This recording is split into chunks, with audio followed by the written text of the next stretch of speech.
Hind sireni o'ta issiqsevar o'simlik bo'lib, yoz oyiga kelib qiyg'os gullashni boshlaydi.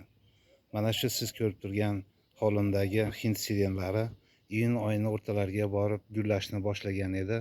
Mana bugun 4-iyul ko'rib turganingizdek qiyg'os gulga kirdi. Hind sireni ko'p e'tibor talab qilmaydi, faqat vaqtida suvini berib, o'g'itini berib tursangiz rivojlanishda davom etaveradi.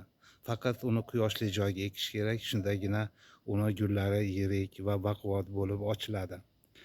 Hind sirenini ikki xil usulda parvarishlash mumkin. Birinchisi bu kustarnik, ya'ni butasimon holda parvarishlash mumkin. Mana ko'rib turibsizlar, butasimon holda mana shu gulim ochilib turibdi. Buning uchun albatta uni har yili 2 martadan shakl berib turish kerak bo'ladi. Bundan tashqari ushbu sireni daraxtsimon sifatida ham o'stirish mumkin. Bunda bo'yi 3-4 metrgacha o'sadi.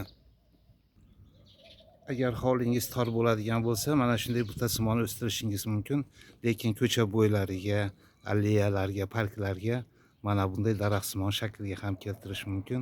Mana uyimning oldi qismida yana shu hind sirenlari ochilib turibdi.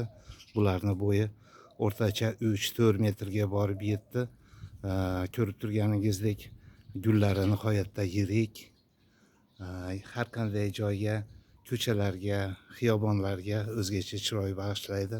Bundan tashqari ushbu gulni ko'cha bo'ylariga ham ekish mumkin. Mana shu oldi qismiga, ko'chaning oldi qismi, uyning oldi qismiga shu hind sirenlarini ekkanman.